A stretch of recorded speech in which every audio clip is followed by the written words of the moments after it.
When blood enters the capillaries, in order for it to do its job, the job of the blood is to transport substances to and from different places. It needs to be able to exchange content with the surrounding sort of environment, right? And that environment being the interstitial fluid. So it needs to move stuff either in or out of that vessel. And there are three main ways at which this can happen. The first is through diffusion, right? And diffusion is the following of substances with some sort of established gradient. And this is usually your small dissolved particles and your gases. So we're going to say gases and dissolved substances. Okay. So if we look at the endothelium, the specialized epithelium that surrounds the blood vessels, it's going to look something like this.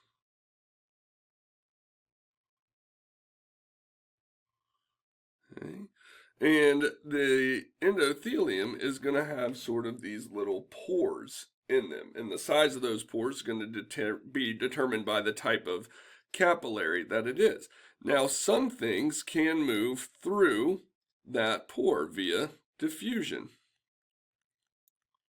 Okay, so this is going to be your sort of lipid insoluble substances and your gases, right? Some things can diffuse across the cell membrane, and those are going to be your lipid soluble. So lipid soluble moves through the membranes. The lipid insoluble substances need to move through these pores.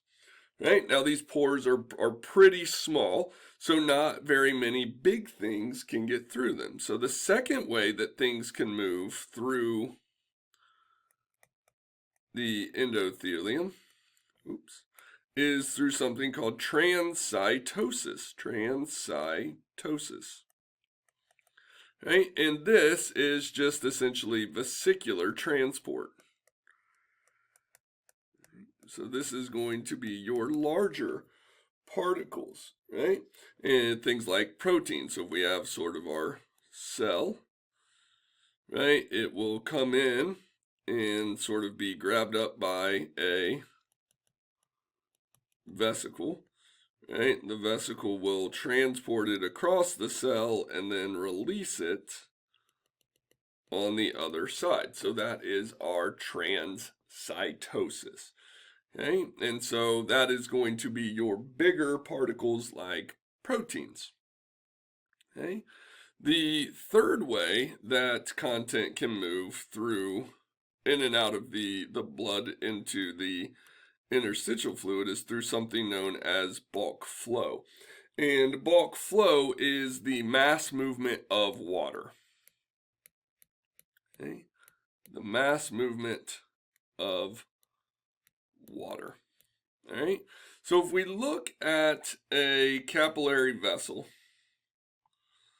like so, there's going to be a fluid inside of this vessel, right? So the fluid itself is going to push on these vessel walls, right? That force that is pushing on these vessel walls, this is what we call the hydrostatic pressure.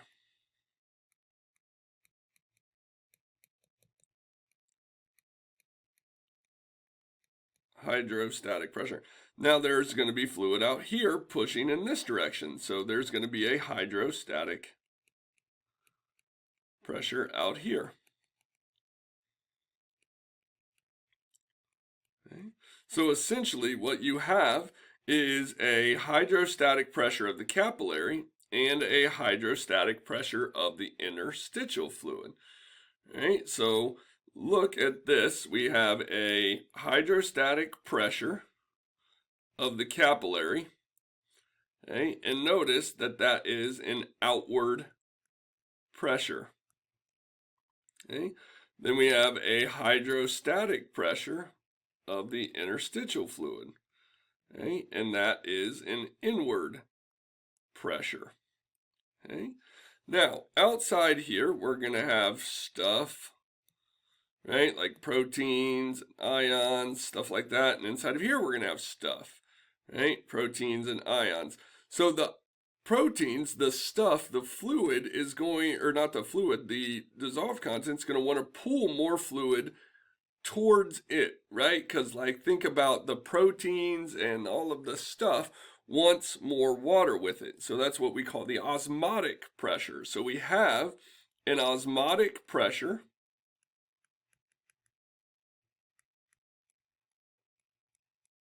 of the capillary. So that's this one here, pulling in. Okay, so that is an inward pressure.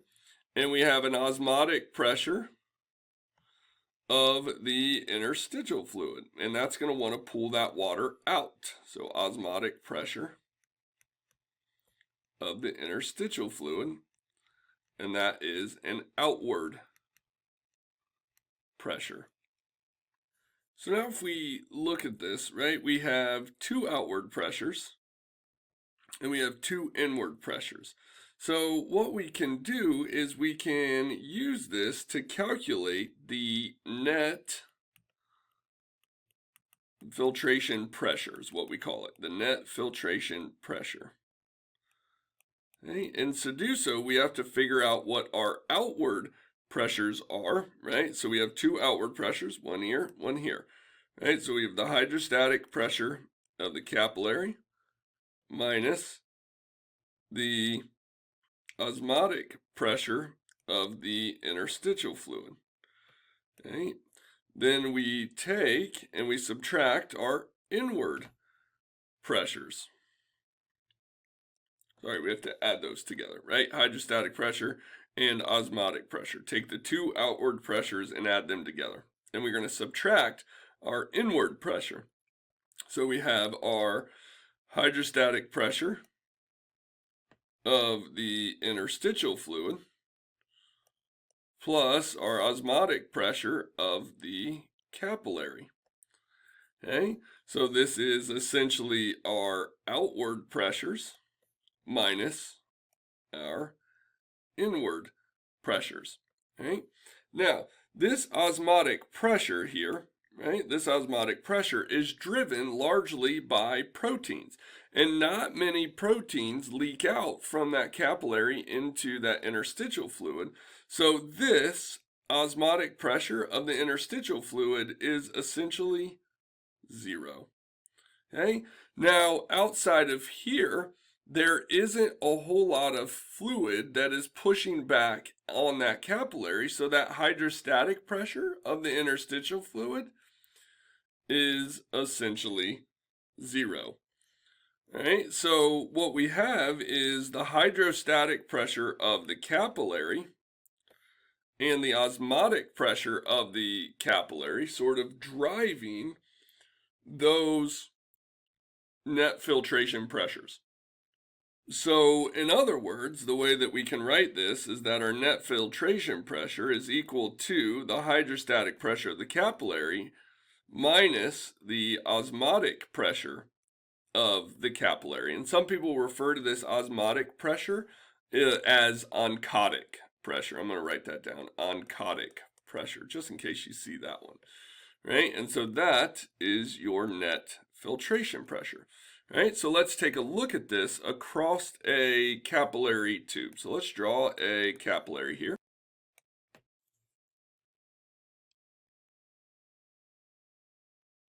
So we're just going to draw our capillary, but we have to remember that our capillary has an arterial end and a venous end. So I'm going to draw those both here, right? This is the arterial, and this is our venule down here. Okay, and if we look at the pressures across this capillary, remember that we have a couple different pressures. We have a hydrostatic pressure of the capillary down here, right? And that is going to want to push fluid out in that direction. Okay, and so that is equal to about 35 millimeters of mercury. Okay, now we have an osmotic pressure of the capillary, and that's going to want to pull fluid in. It's from those proteins, right? And that is about 22 millimeters of mercury. So if we look at the net filtration pressure, that is equal to 35 millimeters of mercury minus 22 millimeters of mercury, which is equal to 13 millimeters of mercury, right? And the out is bigger, so this is out. So this favors pushing stuff out of the capillary, right? So as we move along, as the blood flows along, what's going to happen is we're going to lose that fluid, and we're going to have some increases in resistance as it moves through the tube, so that when we get down here to the venous end, the hydrostatic pressure of the capillary is about 15 millimeters of mercury, and that's our outward pressure. The osmotic pressure of the capillary is going to stay the same relatively, because we're not going to lose proteins through this, right? That's very rare that that happens. So when we get down here to the venous end, our net filtration pressure is 15 minus 22. So that's our inward pressure there. So that's going to equal -7 millimeters of mercury, right? And that is in. Okay. But notice that when we do this, right, we have 13 millimeters of mercury of force out on the arterial end, and we have 7 millimeters of mercury of force in on the venous end.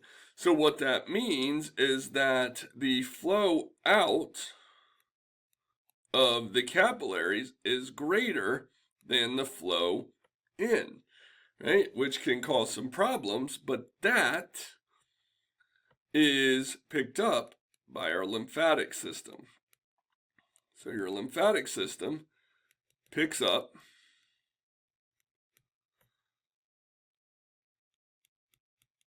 extra fluid.